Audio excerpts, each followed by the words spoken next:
Assalomu alaykum hurmatli o'quvchilar. Ismim Eldor Akramov va sizlar bilan ikkinchi darsni boshlaymiz. Demak, mavzu natural sonlarni taqqoslash.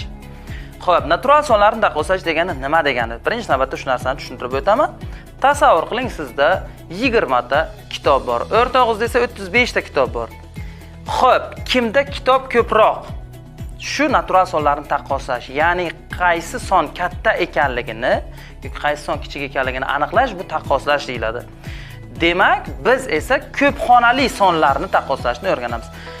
Va bunda birinchi navbatda o'quvchilar xonalar soniga qaraladi. Ya'ni natural sonimizning raqamlari nechta ekanligiga qaraymiz. Yana ham tushunarli bo'lish uchun, demak, men sizga misol keltiraman. Tasavvur qiling, 6 xonali son bilan 7 xonali sonni taqqoslaganda albatta 7 xonali son katta bo'ladi. Chunki uning raqamlari ko'proq, xonalari ko'proq. Shuning uchun demak 7 xonali sonimiz kattaroq bo'ladi. Yoki 3 xonali son bilan 5 xonali son taqqoslaganda ham qaysi son katta bo'ladi?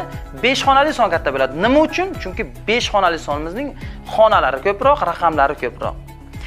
Demak, ikkita natural son taqqoslaganda xonalari yoki raqamlari ko'proq bo'lgan son kattaroq bo'lar ekan. Ana endi o'z-o'zidan savol tug'iladi. Ikkita 6 xonali sonni taqqoslaganda-chi?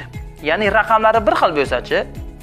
Unda nima qilamiz desa, unda natural sonni taqqoslashni chap tomondagi raqamdan taqqoslashni boshlaysiz. Eng chap tomondagi raqamlarni taqqoslab ko'rasiz. Agar bir xil bo'lsa, chap tomonda ikkinchi raqamlarni taqqoslab ko'rasiz. Toki farq qilguncha. Qaysi raqam katta bo'lsa, shu natural sonimiz katta bo'ladi. Yana ham yaxshiroq tushunarli bo'lish uchun amaliy qismga o'tamiz. Qani ketdik. Xo'p, davom etamiz o'quvchilar. Ana endi amaliy qismga o'tamiz. Mavzu natural sonlarni taqqoslash. Bizga quyidagicha ikkita son berilgan bo'lsin. 4.189.476 va 573.896. Demak, biz bu sonlarni taqqoslashimiz kerak. Ya'ni qaysi bir katta ekanligini aniqlashimiz kerak. Buning uchun birinchi navbatda sonlarning necha xonali son ekanligiga qaraladi o'quvchilar. Birinchi navbatda necha xonali son ekanligiga qaraymiz. Demak, birinchi sonimiz, ushbu sonimiz demak 7 xonali son, 7 ta raqamdan iborat va ikkinchi sonimiz esa 6 xonali son, ya'ni 6 ta raqamdan iborat. Bunaqa holatda raqamlari ko'p bo'lgan son kattaroq bo'ladi. Demak, o'z-o'zidan 7 xonali sonimiz kattaroq bo'lar ekan. Demak, ushbu sonimiz katta ekan. Xo'p, ana endi ikkinchi misolimizga o'tamiz.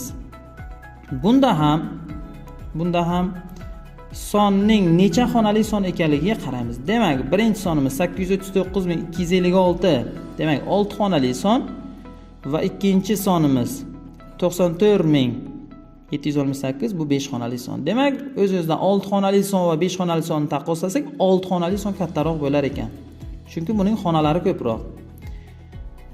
Xo'p, ana endi esa 3-misolimizga o'tamiz. Bunda ham o'sha sonimizning necha xonali son ekanligiga qaraymiz. Demak, chap tomondagi 1.179.320 degan sonimiz 7 xonali son va 13.726.946 degan sonimiz esa 8 xonali son.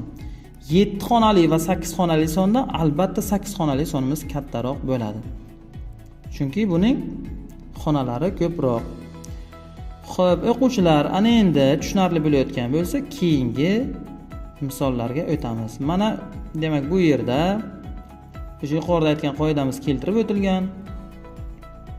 Demak, takrorlab olamiz. Natural sonlarni taqqoslashda xonalar soniga qaraladi. Xonalar soni ko'p bo'lgan son esa katta bo'ladi. Demak, ana endi esa o'quvchilar, o'z-o'zidan bir savol tug'iladi. Ya'ni xonalar soni teng bo'lsa-chi? Mana ko'rib turibsiz, bu yerda ham bu sonimiz 7 xonali son, ikkinchi sonimiz ham 7 xonali son. Bunaqa holatda qanday taqqoslanadi? Xo'p, bunaqa holatda o'quvchilar sonning chap tomonidagi raqamdan boshlab taqqoslashni boshlaymiz. Bitta-bitta taqqoslab ko'ramiz demak. Chap tomondagi raqam bu sonimizda 4, bu sonimizda ham chap tomondagi raqam demak 4. Ya'ni bular teng. Ana endi esa keyingi raqamga o'tamiz demak. Ikkinchi raqamimiz demak 5, bunda ham 5. Demak, bular ham teng. Va shu tarzda davom etamiz. Qachonki sonlar farq qilguncha davom etamiz. Demak, 3-raqamimiz bunda 8, bunisida esa 3-raqamimiz 7. Demak, o'z-o'zidan farq qilyapti. 7 va 8 dan esa 8 kattaroq. Demak, o'z-o'zidan chap tomondagi sonimiz kattaroq bo'lar ekan. Xo'p, tushunarli bo'lsa davom etamiz o'quvchilar. Keyingi misolimizga o'tamiz. Bu misolimizda ham yuqoridagi qoidadan foydalanamiz.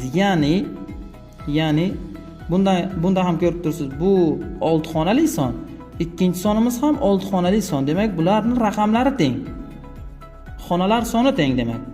Ikkita 6 xonali sonni taqqoslashda esa chap tomondan boshlab raqamlarni taqqoslashni boshlaymiz. Demak, birinchi raqamimiz 6, bunda ham birinchi raqamimiz 6. Demak, ular o'zaro teng. Ana endi ikkinchi raqamimiz bunda demak 4, bunisida esa 7. Demak, o'zidan farq qilishni boshladi mana.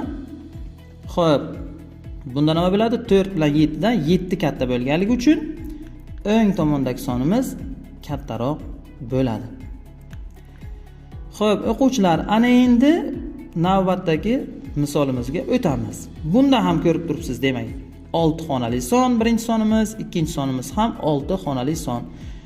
Bunaqa holatda ham chap tomondagi raqamdan boshlab taqqoslashni boshlaymiz. 7 birinchi raqamimiz, bunda ham 7 teng, demak ular o'zaro. Ikkinchi raqamimiz bunda 3, bunda ham demak 3. Bular ham o'zaro teng. Va uchinchi raqamimiz bunda 5, bunisida ham 5. Demak, bular ham o'zaro teng ekan. Toki bular farq qilguncha davom etamiz. Va navbatdagi raqamimiz esa bunda 2, bunisida esa 4 va farq qildi. Qaysi biri katta? 2 bilan 4 dan albatta 4 katta. Demak, o'z-o'zidan o'ng tomondagi sonimiz kattaroq bo'lar ekan. Xo'p, o'quvchilar, bu darsimizning oxiri edi. Birinchi navbatda darsimizni kamida 10 marta ko'rishingizni maslahat beraman.